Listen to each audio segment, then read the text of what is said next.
look at setting up a Windows Server 2019 domain controller. It's quite a simple process. If you've ever promoted a DC before, either on older versions 2003, 2008 R2, where you used to run DC promo, this is a similar process, but it's done by a Server Manager dashboard instead. So we're logged on. This is a fresh 2019 install. We will go ahead and rename the server to something sensible.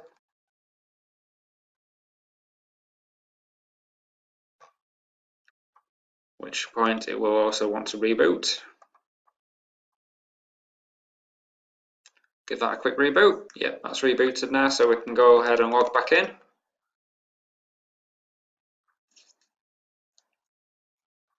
And let's launch back up Server Manager.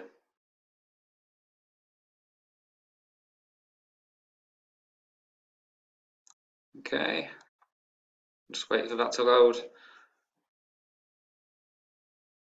Right, so we want to select Add Roles and Features. We can skip this page by default. It's a role-based or feature-based installation we're going to do. You can see it's now got the new name. We'll add the Active Directory Domain Services role and also the optional features. And also we'll add the DNS server role as well. Okay, we can ignore that and just click through the wizard. Let's have the server auto restart when it's finished and click install. Okay, so it's not needed to do a reboot.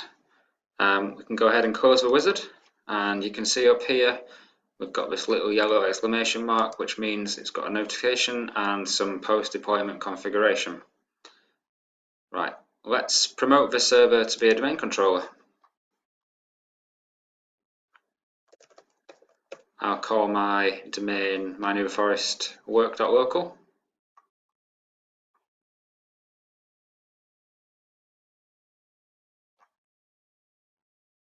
Okay, set a directory services restore mode password. Obviously keep that safe.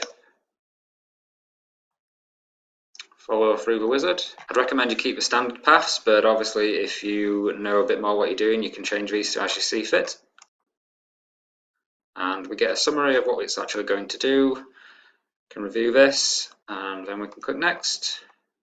That will go away and do some prerequisite checks. Once this is finished, we can go ahead and click install, and that will promote our server to be a domain controller. Okay, while that's doing that, I'll pause the video and then we'll resume it once it's finished. The message we've got now says literally we're going to be signed out in a minute. Okay, there we go. That's now rebooting. So the server will reboot and it will come back up as a domain controller for the work.local domain. We'll give it a second. Right, that's now rebooted, so we'll just wait for it to come to a login prompt. We can then log in and we'll jump into Active Directory just to confirm that the domain and forest is working correct and that we've now got a fully functioning domain controller. It's now booted and is back to the login prompt, so we shall log in. It types.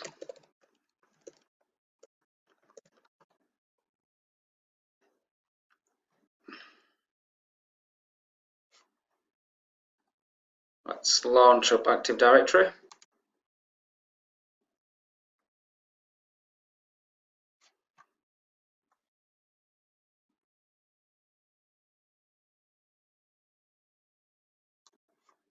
And we can see work.local, and that this server is now a domain controller. And that's it, quite simple. Hope you enjoy the videos. If you can like and share, thanks.